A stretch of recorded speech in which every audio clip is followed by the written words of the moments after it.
Нет, Right, это there не we go. бум-бум, не тот не бум-бум. There we go. Okay. Okay, so we are in Perek Vav, right? We're in the sixth Perek.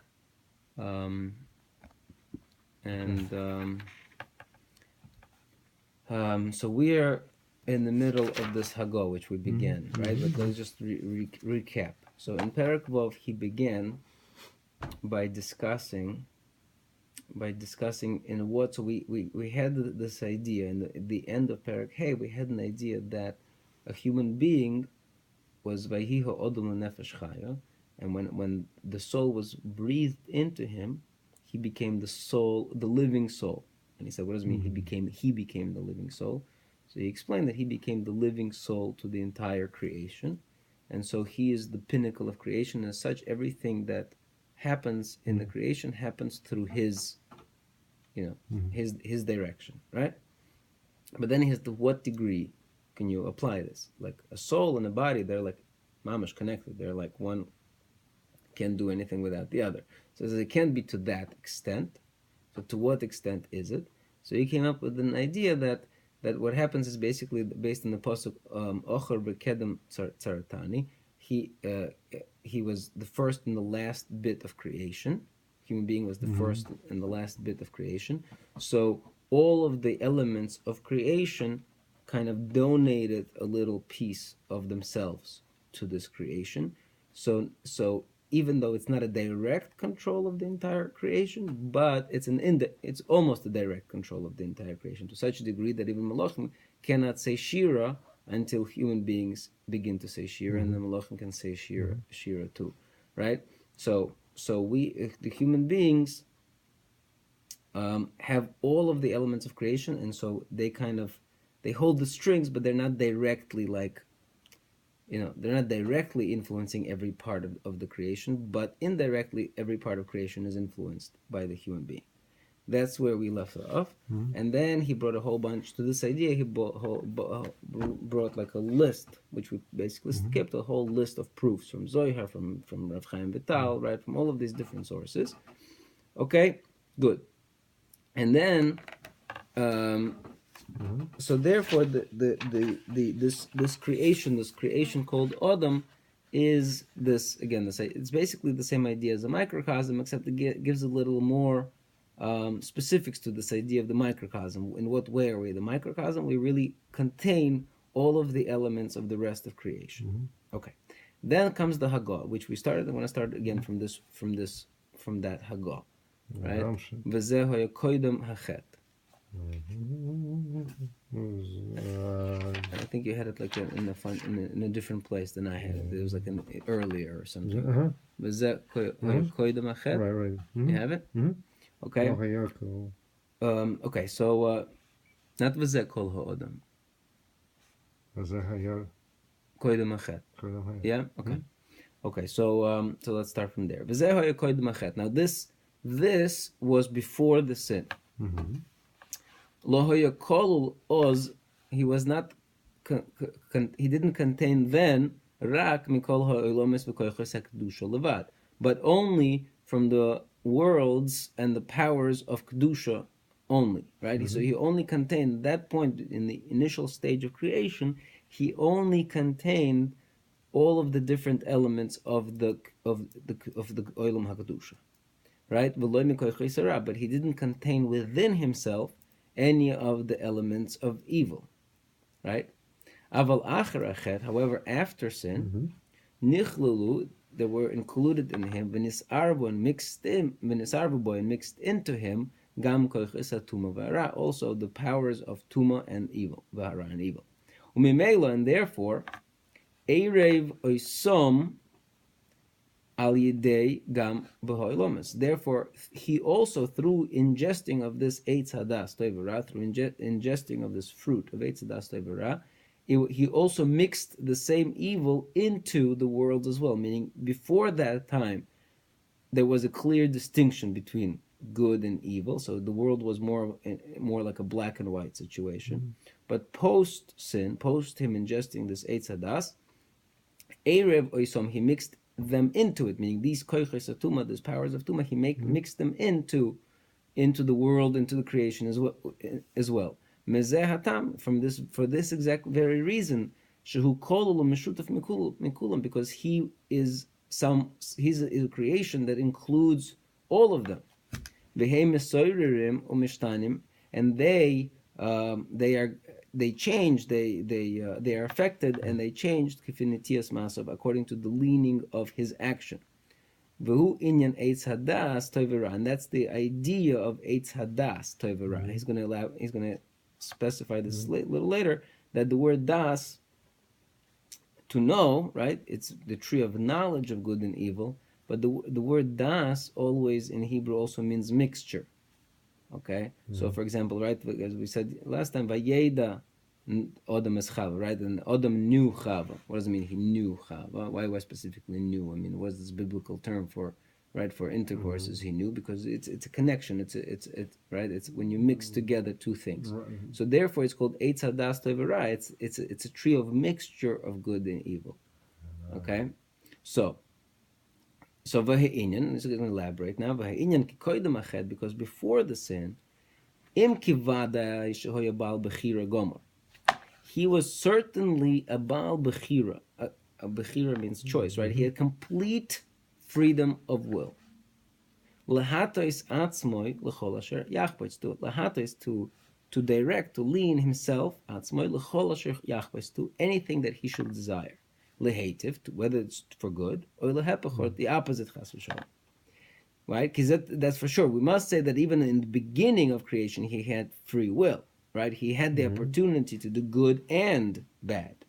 Right? Because that is the ultimate purpose, the kavanas klalabriya of the whole creation. Right? The whole creation was to have free will. It's not like he didn't have free will before. Right?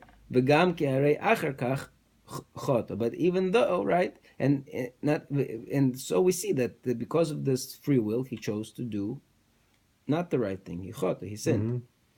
Amnam, however, lo shehoya inyan bechirasoi, but it's not that his freedom of choice was machmas shekoichas hara hoyaklulim b'soich. It's not that the forces of evil were inside him.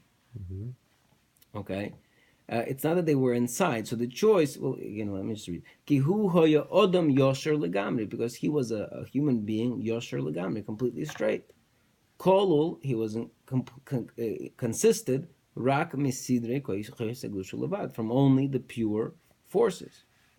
V'chol inyonov hoyu kulam yeshorim kedoshim, all of his aspects were all yeshorim, straight, kedoshim, holy, umizukochim, and refined, toiv gomer, from all goodness, without any internal mixture or internal leaning to the opposite side, right? But there was evil in the world, right? There was evil in the world. They were standing by the side. It was something that was chutz mimenu, was external to him, was outside of him. Chutz mimenu was something external. Right? So evil existed, but it was external to the creation, and it was external to the human being. V'hoya bala bechira, and he was, he was the owner of his choice, so to speak, meaning he had complete control of his choice, of his bechira. Likones, to enter el koiches harachas v'shalom, to enter into the forces of evil. So he gives an illustration. What does that mean? Like, if you want to illustrate, what does it mean? We can't even comprehend to a degree, because our freedom of choice consists of fighting our own inner drive. So we're fighting with our own inner drive, right? When we have a yetzer hara, it comes from within. There is like almost like a blinding drive that when there's a taiva, when there's a desire, it totally confuses and confounds a person. It's very hard to battle yourself, right? But that's not what he had. His evil, or his even pull towards evil, was completely outside of him, right? So if you want to give an illustration, so he gives an illustration to that. If you could imagine, for example, like today, a person has complete choice to enter into the fire. Okay? You have a choice. You can, if you want to, jump into the fire. Is there anything that prevents you from jumping into the fire? No. Is there anything inside of you that's pulling you to jump into the fire? Also not.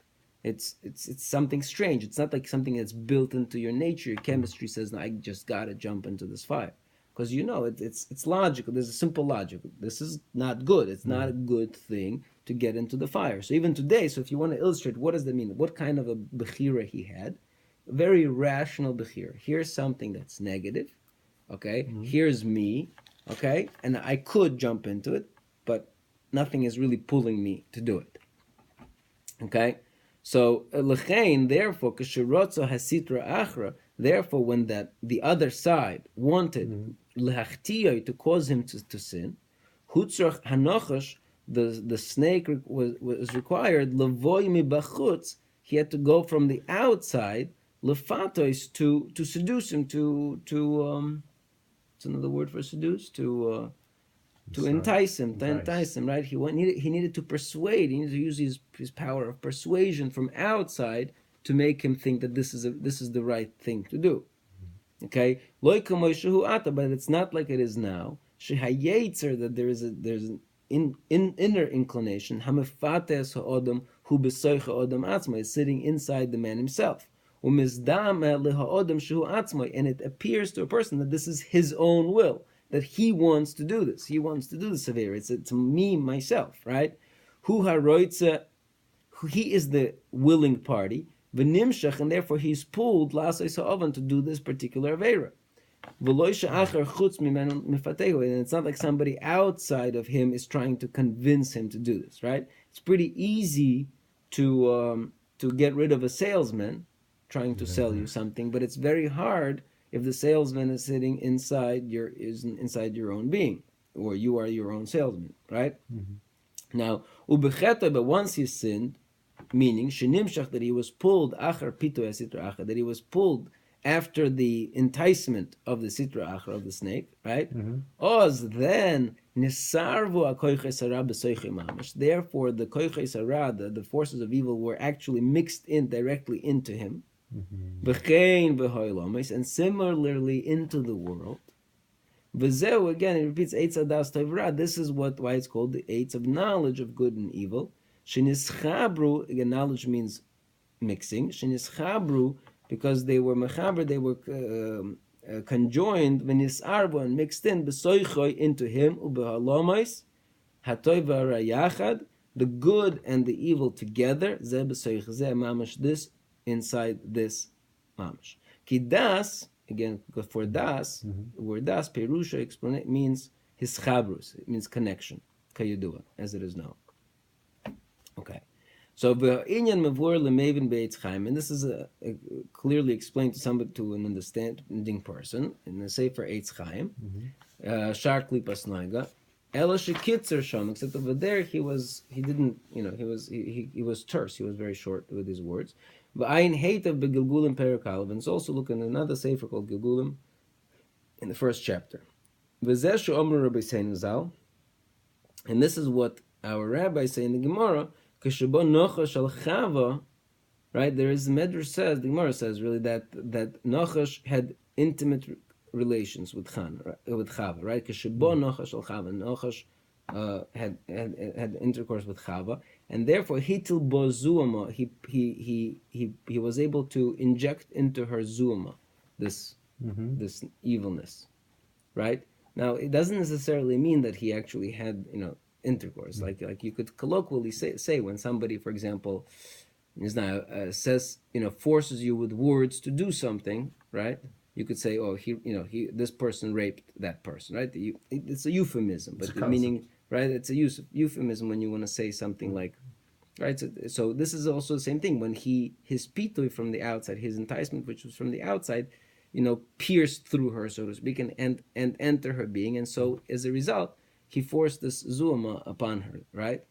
Meaning this is particular. The illustration is the point of the illustration is to say that something, penetrated inside of her. Umeoz, and from then, right, Goram, he caused al yideze irbuvio gedoylo b'masav. He called a great mixing in his actions. Right? It's no longer black and white. Now it is gray. She called Maseh ha'odam because all of the actions of human beings now, Hema birbuvia, are all mixed up, are all giant cholent. V'hishtanus rabbi me'oid, and they're changing. They're constantly changing. Pam toiv, pam ra. Sometimes he does good, sometimes he does bad. U'misapech tomid mitoiv l'ra, and he constantly switches from good to bad. Right? One day, he's in a spiritual mood and he does everything well, and another day he's not in a spiritual mood, and it's the same person. Mm-hmm. It's the same person. Seemingly logically believes that this is right and this is wrong, but he's not consistent. Right? Mm-hmm. Furthermore, right? And even within the good action, within the mitzvahs, right? Kamat bilti efshir. It's almost impossible for the majority of the world, shetiya kulo kodesh, that the action will be completely pure, completely holy, zaka, refined, nekiya, and clean the gamri completely. Bli shum netiya le'eza pniya, without any ulterior motive, without any leaning towards some other motive. Umachshava kala legarmei, or for some small thought for himself. Right? I mean, obviously, you do a mitzvah, you feel good about yourself. Okay, you already have a small netiya of negativity mixed into your positive action, right? It's almost impossible. Every action that we do comes from who we are, right? It's an emanation of who we are. And who are we? We are a mixture of good and evil. So the good things that we are doing are never just good, right? And it goes the other way around. And the same thing in the reverse. And the actions that is not good. Therefore, there is also mixed into it, sometimes some good intentions, some good thoughts, according to his imagination. Right? Even people who are completely evil, they do an action, but there's some goodness to that action.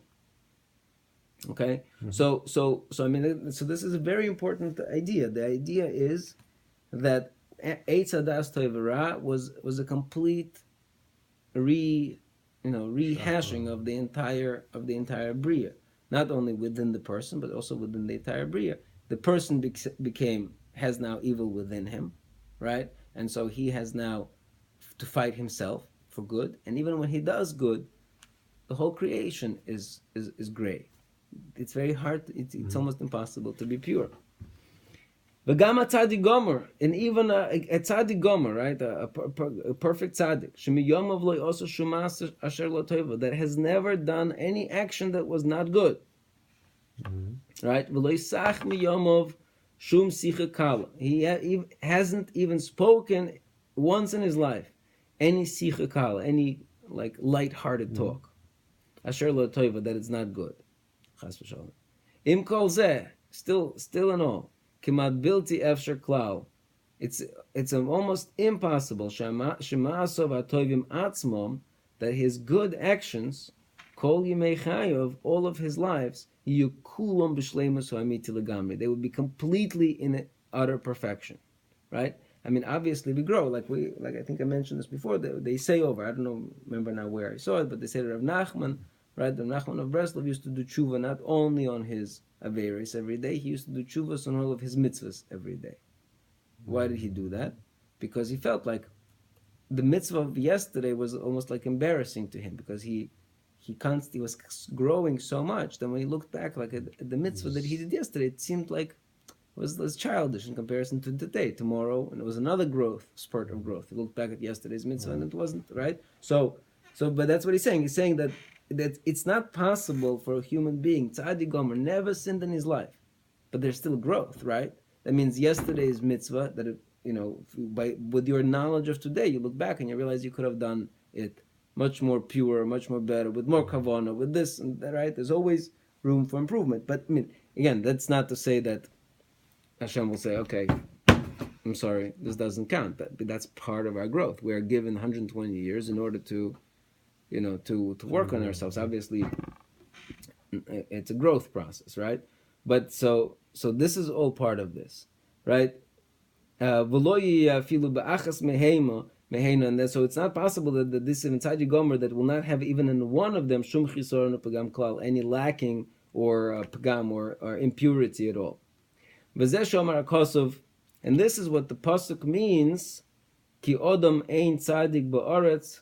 There is no person that is a tzaddik ba'aretz asher yasa tov, that does good, v'lo yechta, it does not sin. Okay? So, right, that's a pasuk in Kahela said that there is no tzaddik in the land that does good, does not sin. Right? So he wants to say, what does it mean doesn't sin?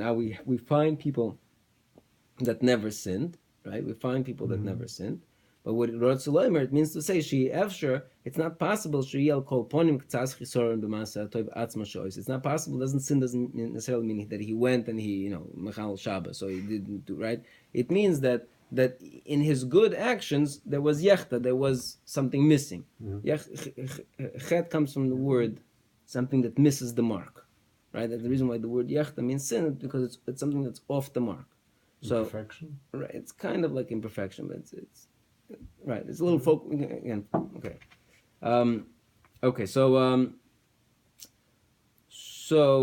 that's what it means, that the tzaddik, tzaddik boretz. There's no tzaddik boretz that has never missed the mark ever in his life. Okay, so shelo yiyal kol ponim k'tas chisoron b'maaseh tov, that there's no some lacking in his good actions atzma she'oisa that he does. Ki chet, for the word sin, Perusha is explanation chisaron is lacking kiyadua. Okay.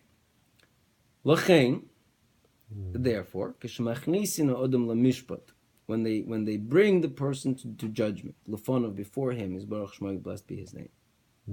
Tzarich cheshbonos rabim li'ein shir. Now you need the whole, what's the word? The whole accounting process, forensic accounting. You have to figure out exactly